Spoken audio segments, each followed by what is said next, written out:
तेरी बंजारन रास्ता देखे कब आएगा मेरे बंजारे। ये गाना जो है फिल्मों में तो बहुत अच्छा लगता होगा और एक बार दिमाग में भी बैठ जाता होगा कि बंजारों की ज़िंदगी, नट की ज़िंदगी, खाना बदहोश की ज़िंदगी बहुत अच्छी होती होगी, लेकिन इनकी ज़िंदगी दुश्वारियों से भरी होती है, मुश्किलों से भरी होती है। हालांकि छोटे से जगह पर, छोटे से स्थान पर इधर उधर वो ज़िंदगी बदलते रहते हैं, यानी अपना आवाज़ बदलते रहते हैं, झोपड़ी डालकर किसी तरह से अपना जीवन व्यतीत करते हैं, लेकिन उनकी संस्कृति है, उनका कल्चर है। और अब उनके यहाँ के कल्चर को, संस्कृति को हम बताएंगे कि वहाँ शादी और ब्याह कैसे होता है, रस्में कैसी होती हैं, क्योंकि वो परंपरा हर जगह निभाई जाती है, चाहे छोटा व्यक्ति हो चाहे बड़ा व्यक्ति हो। हमारे साथ हैं वर्षा। वर्षा, ये बताओ कि तुम्हारे यहाँ शादी ब्याह कैसे होता है? ऐसे होता है जैसे हिंदू में होता है, ऐसे होता है। अच्छा, हाँ। तो जैसे मान लो लड़की बड़ी हो गई, हाँ, बड़ी हो तो गई। देखने जाते हैं लड़की के लिए? हम लड़की देखने जाते हैं। अच्छा, तो रिश्ता कहाँ कहाँ करते हो तुम लोग? रिश्ता बहुत बहुत दूर करते हैं, राजस्थान को भी है, अलवर भी है, जयपुर में भी है, जैसे बहुत बहुत दूर होता है। तो वहाँ से पता करके लोग आ जाते हैं यहाँ पर? आ जाते हैं। फिर रिश्ते में जैसे बात हो गई तो गोद भराई अराई भी होता है? कैसे? गोद जितनी श्रद्धा होती है इतना कर लेता है, इतनी थोड़ा बहुत होता है थोड़ा बहुत कर लेता है। अच्छा, तो जैसे आप झोपड़ी में रह रहे हो, हाँ, हैं? हाँ। तो गेस्ट हाउस में शादी करते हो या यहीं पे कर लेते ऐसी हो? झोपड़ी में हो जाती है शादी, जैसे बैसाख के महीना में, जेठ के महीना में, सूखे दिन में हो। सूखे दिन में? बारिश वाले में नहीं? बारिश वाले में नहीं। बारिश वाले में क्यों नहीं होती? बारिश में अब हम पे कहाँ, ऐसे घर मकान से वहाँ में रह लेगी। अगर शादी हो रही है, बारिश आ गई तो फिर हाँ। कहाँ इंतजाम करोगे? तो शादी में मेहमान कितने आते हैं? अब मेहमान तो आ जाते हैं, अब शौक सबन के होई, 10 भी आ जाए, 20 भी आ जाए, 30 भी आ जाए, 40 भी बढ़ जाए। तुमको खिलाते पिलाते क्या हो? खाना क्या क्या पीना- दावत देते हो? ये दावत देते दही पूरी की। दही पूरी और पनीर और रायता? इतनी श्रद्धा ना होती, इतनी श्रद्धा, इतना वो नहीं रहता, इतना श्रद्धा नहीं। और यहीं पे कर लेते हो? यहीं पे कर लेते। और दहेज दहेज में क्या क्या मिलता तुम लोग? दहेज में कोई इतनी श्रद्धा रहती है, कोई अंगूठी, बिछिया, चांदी की देख से बासन फासन, कोई ऐसे खटिया फटिया दे देते हैं। चारपाई मिलती है? चारपाई मिलती, खटिया, पलंग, बेड और वो नहीं? ऐसी चीज ना मिलती है। इसी में, इतनी भी श्रद्धा होती है, कोई दे देता है, कोई डाल देता है, इतनी भी इसी में खुश हो जाते इसी हो? में कुछ नहीं। अच्छा, वो नाचते गाते कैसे? बैंड एंड आता है या फिर जो है? हाथ के हम ही कर लेती, बहू बेटी हमारी नाच गाना हम ही कर लेते हैं। ढोलक वोलक कहाँ होता है? ढोलक फोलक भी बजा लेते हैं। बस कोई बैंड बाजा कुछ नहीं? बैंड बाजा कुछ नहीं, बस इसी में नाच गा सब ले लेते हैं। तो पूरा कई दिन शादी का कार्यक्रम चलता है? जैसे मान लो एक बेटी की शादी है, हाँ। तो कितने दिन तक चलता है 2 शादी? दिन तक चलता है। तो यही में खूब धूम धड़ाका रहता है, ऐसे ही जाता है। बच्चे खुश हो जाते हैं, खुश हो जाते हैं। सारे सबको अच्छा लगता है, अच्छा लगता है। क्योंकि बहुत दिनों बाद खुशी आती है बस ठीक। और शादी ब्याह होता है। ठीक। इसी तरह से लड़कों के लिए भी आप शादी के लिए जाते हैं? ऐसे ही जाते हैं। करते हैं। लड़कों की शादी में खुशी मिलती है कि नहीं? खुशी मिलती है थोड़ी बहुत, इतनी श्रद्धा होती है, इतना देता है कोई। वो दहेज वो लोग भी दहेज देते तो, होंगे।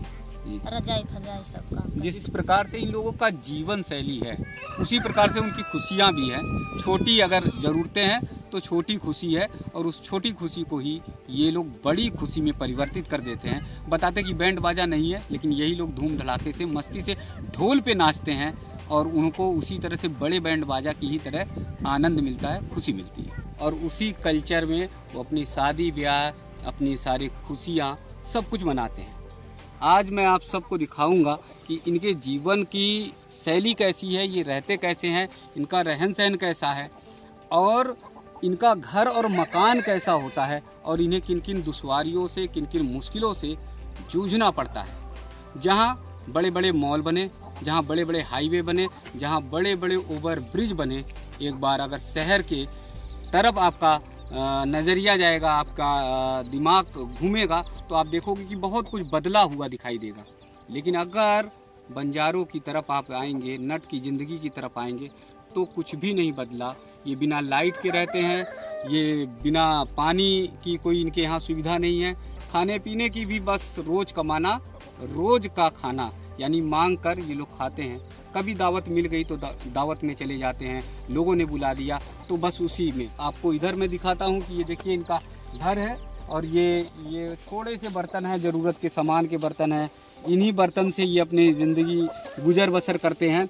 ये झोपड़ी जो अलग अलग तरह से बन रही हैं, अलग अलग इधर चारों तरफ आप दिखाई दे रही हैं, यही झोपड़ी जो है इनका मकान है। पशु जो पालते हैं, पशु के से ही इनका जो है वो खर्चा चलता है। थोड़ा बहुत दूध बेचते हैं, दूधियों को बेचते हैं, और तमाम भेड़ है, बकरी है, जो ये सब पालते हैं। इन्हीं को बेचकर अपने खर्च चलाते हैं। कुछ मुर्गी उर्गी का पालन भी करते हैं। अब इनके जो घर की स्थिति है या इनके बाथरूम की स्थिति है या इनके और रहन सहन की स्थिति, उसको मैं दिखाऊंगा। आपको ले चल रहा हूँ इनके बाथरूम की तरफ कि इनका बाथरूम कैसे होता है। शहरों का अगर बाथरूम आप देखेंगे तो शहर के बाथरूम बड़े लग्जरी टाइप के हैं, कमोड भी है, वहाँ नहाने की सारी व्यवस्थाएं हैं। लेकिन इन लोगों के जो बाथरूम है वो बाथरूम आप देखोगे तो एकदम देसी, मतलब इसको इन्होंने जो है केवल उससे घेर रखा है एक कपड़े से, और कपड़े से घेर रखा है। यही इनका बाथरूम है, इसी में ये लोग जो है नहाना और रहना इनका होता है। दूसरे ये जो झोपड़ी है छोटी सी आप देख रहे होंगे, इस झोपड़ी में अपने पशु को बांध लेते हैं। और कुछ ऐसी झोपड़ी है जहाँ पर ये रहते हैं। आप ज़रा गौर करिएगा, ध्यान करिएगा कि इनके बिस्तर जो है, आपको अभी मैं दिखा रहा हूँ कि ये जो बिस्तर है वो बिस्तर आपको दिखाई देगा जैसे लग रहा है कि मसलंद है, कोई गद्दा है और राजा महाराजाओं की तरह जो है आपको लगेगा। लेकिन इसके अंदर जो असलियत देखेंगे तो ये पुआल भरा हुआ है। इस पुआल को ही ये भर कर और इसे साड़ी या कोई कपड़ा होता है उससे सिलाई करते हैं, और सिलाई करने के बाद जो है इसे बिस्तर आराम से बनाते हैं। यही इनका मकान है, घर है। इसी में चाहे कमरे बांट लीजिए, चाहे इसी में ये चादर से एक दूसरे को पर्दा कर लें, यही व्यवस्था है। साथ में हमारे हैं, हमें ये बताइए आप जो है इसमें क्या बिस्तर में कैसे व्यवस्था करते हैं, कैसे तैयार करते हैं बिस्तर? यही है बिस्तर, तो यही बिस्तर है। तो इसको तैयार कैसे करती हो? बिछा के नहीं सो जाते आप, इसी बिछा के? हाँ, बिछा पुआल वाल लेकर भरती हो? ना जी भर लेते प्यार वार के हम कहते। अच्छा, तो इस पे रात में नींद आ जाती है? हाँ, नहीं सोते बाल बच्चा और कहाँ ऊपर कम्बल लेके सो जाए बाल। अच्छा, ठंड तो नहीं लगती? ना अच्छा, तो ये जो झोपड़ी है ये जब गर्मी के दिनों में जब लू चलता है, आंधी बारिश चलती है, मौसम खराब होता है, 12 मास ऐसे रहते। 12 मासी? हाँ, 12 मास नहीं रहते, पूरे टाइम यही ऐसे रहना पड़ता है। और लाइट कहाँ है? लाइट कहाँ भी लगी ना। अच्छा, कोई दहेज में कोई कभी बिस्तर नहीं मिला बढ़िया? अच्छा, ना मिला अभी तो। इतना इनका वो है। ये देखिए यहाँ पे चूल्हे की व्यवस्था है कि ये चूल्हा यहाँ पे रहता है। यहाँ ठंड जब पड़ती है तो आग जलाते हैं, अलाव जलाते हैं, और यहाँ पर जो है ये रहने की व्यवस्था इनकी होती है। तो मैं जैसे बता रहा था आप सबको कि बंजारों की ज़िंदगी आपने फिल्मों में अच्छी लगती होगी, लेकिन हकीकत में अगर बंजारों की ज़िंदगी देखेंगे तो बहुत दुश्वारियों से भरी हुई है, बड़ी मुश्किल भरी है। ये सब बर्तन है, ये कपड़े हैं, और ये चारपाई है, और चारपाई पर ही सारा सामान वामान लाना, पुआल वाल लाना, और कड़ाके की ठंड में वो अपना जीवन व्यतीत करते हैं। उनकी परंपराएं क्या हैं? हमारे साथ हैं छोटे लाल जी। और छोटे लाल जी, ये बताइए कि आप की जो परंपरा है, आपका काम क्या है? कब सब मांगने खाने का नट लोग है जी। कोई खेती नहीं है, बाड़ी नहीं है सब जी, और जायदाद नहीं है हमारे पास जी जी। और अपने पशु पालते हैं और बस्ती में मांग खाते हैं। तो ये मांगने खाने का जो काम चल रहा, सिलसिला चल रहा, ये कब से चल रहा है? ये हमारे बड़े बूढ़े से आ रहा है, बहुत पुरखों से आ रहा है, जब हम करते हैं। हाँ, तो कभी ये नहीं लगा कि बच्चों को पढ़ाएं, उनकी शादी कराएं और अच्छे से उनको रखें? पढ़े थे पहले के कोई बुजुर्ग पढ़े नहीं है साहब। पहले के नहीं पढ़े हैं? कोई नहीं पढ़े साहब। तो कोई तुम्हारे यहाँ कोई भी सरकारी नौकरी में कोई नहीं है सर, कोई नहीं है साहब, ना सरकारी है ना कोई प्राइवेट है जी। कितनी उम्र हो गई आपकी? हमारी कम से कम नहीं तो 50-55 की। तो 50-55 साल में कोई एक ऐसा व्यक्ति नहीं तुम्हारे घर में सरकारी नौकरी में हो? नहीं हुआ। क्लर्क है, बाबू है, अफसर? नहीं साहब, नहीं, कोई प्रधान सरपंच कोई नहीं हुआ। हाँ, तो बस केवल खुले आसमान के नीचे ऐसे रहते हो? ऐसे रहते हैं जी। यहाँ पे लाइट बिजली कोई नहीं है साहब। हाँ, तो ठंड नहीं लगती? कड़ाके की ठंड में क्या अगर ठंड लगती है तो साहब ये अपने कुदरत में छिप जाते हैं जी जी। अच्छा, खाने पीने के लिए जब कभी मन करता है तो जैसे दावत आवत मिलती है तो गांव के लोग गांव बस्ती में चले जाते हैं, कोई नौता पाता देता तो उसके साथ भी चले जाते हैं। तो कितने लोग हो यहाँ पर आप लोग? बच्चे हैं टोटल मिला के 20-50 लोग हो? हाँ ऐसे 50 नहीं है, 20-25 आदमी बैठ जाएंगे। तो 20-25 साथ में जाते हैं सब? हाँ सभी साथ में। महिलाएं भी जाती हैं? महिलाएं नहीं जाती हैं, बच्चे आदमी चले जाते हैं। तो महिलाएं फिर क्या खाती होंगी? हम क्या करें, रोटी बना लेती है घर की। उनको दावत नहीं खिलाते हो? दावत को उनको भी बुलाते हैं, जैसे अपना परिवार को बुलाते हैं, बाल बच्चे सुद्धा तो वो चले जाते हैं। और घर से 2-1 आदमी बुलाते हैं तो आदमी चले जाते हैं। 2-1। अच्छा, ये ताऊ देख रहे हैं, ये जो है बना हुआ है मचान जैसा, तो ये क्या चीज है? ये हमारे खाना धरने के लिए है, बर्तन धरने के लिए है, कुत्ता बिल्ली नहीं खा सके यहाँ पर आज। हाँ जी, रात बिरात को कोई कुत्ता बिल्ली ना खा सके। जैसे अपना रोटी वोटी धर देते हैं ऊपर, इनके आटा माटा रख देते हैं ऊपर जी जी, बर्तन रख देते हैं ऊपर। ये अभी आप देख रहे होंगे कि सामने बर्तन दिखाई दे रहा है, इसे आप चाहे इनकी अलमारी मान लीजिए, चाहे इनका किचन मान लीजिए, कि यही है। और ये ऊंचाई पे इसलिए रख देते हैं कि कोई जानवर गांव में आकर, यानी कुत्ता या भैंस या कोई और जानवर आकर उसे छुए ना और उसे गिराए ना, साफ सुथरा रहे। देखिए बर्तन कितने मतलब ठीक से सलीके से रखे गए हैं। एक ऊंचाई पर इन्होंने बर्तन को रखा हुआ है, यानी इनके जीवन की जो संस्कृति है, जो कल्चर है, वो इसी तरह का है।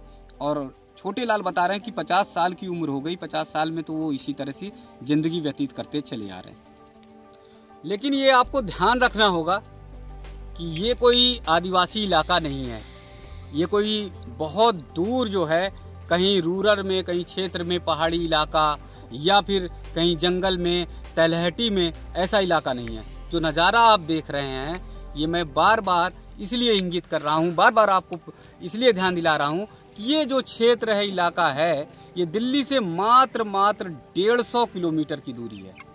तो इनके जीवन में देखिए कि दिल्ली अगर पहुँचेंगे तो आपका पूरा नज़रिया बदल जाएगा, आपकी पूरी सोच बदल जाएगी, आप चकाचौंध में गुम हो जाएंगे। लेकिन 150 किलोमीटर दूर अलीगढ़ से के पास में गांव, सेखा गांव से लगा हुआ ये बंजारों की बस्ती है। इस बंजारों की बस्ती की स्थिति आप देखेंगे तो यहाँ पर कुछ भी नहीं बदला। अभी भी लग रहा है कि 150-200 साल पुराने लोग उसी तरह से रह रहे हैं जैसे खाना बदहोश रहते थे, जिस तरह से आदिवासी के लोग रहा करते थे, और इनके जीवन में नहीं बदला हुआ। ये सब परिवार के लोग हैं, आपस में चारपाई पे बैठे हैं, दोपहर के समय में धूप लेते हैं, सुबह और शाम मांगने के लिए निकल जाते हैं। यही खुला आसमान इनका घर है, यही खुली आसमान जमीन जो है उनकी चादर है, और इसी पर बिस्तर पर बनाकर जो है वो अपने जीवन को व्यतीत कर रहे हैं। तो एक नज़रिया जहां दिल्ली, जहां पर आपको बड़े बड़े महानगर, स्मार्ट सिटी आपको दिखाई देंगे, वहीं पे भारत का दूसरा नज़रिया ये भी दिखाई देगा कि खाना बदहोश बंजारे जो हैं वो अपनी ज़िंदगी कैसे व्यतीत कर रहे हैं, उनके जीवन में परिवर्तन नहीं आया। हो सकता है तमाम लोगों के लिए आवास है, रहने की व्यवस्था है, इनके लिए भी अगर किया जाए तो धीरे धीरे इनके जीवन में परिवर्तन आए। क्योंकि एक जो सबसे बड़ा जिसे हम कह सकते हैं कि आने वाले दिनों में मुश्किल हो सकती है, परेशानी हो सकती है, वो ये कि इनके परिवार से कोई भी सरकारी नौकरी में कभी नहीं आया। 50 से 100 साल पहले बच्चे पढ़ने नहीं गए। अगर ये धीरे धीरे अगर इनके जीवन ऐसा होता गया और इन्होंने पढ़ाई लिखाई नहीं की, तो आगे आने वाले दिनों में ये सब जो है भारत के, अपने देश की मुख्य धारा से नहीं जुड़ पाएंगे। तो अब इस बार आप सबको बंजारों की ज़िंदगी, नट की ज़िंदगी से रूबरू करा रहे हैं। हमारा ये वीडियो अगर आपको अच्छा लगे तो लाइक ज़रूर करिएगा। चैनल को अभी सब्सक्राइब नहीं किया तो सब्सक्राइब जरूर करिए।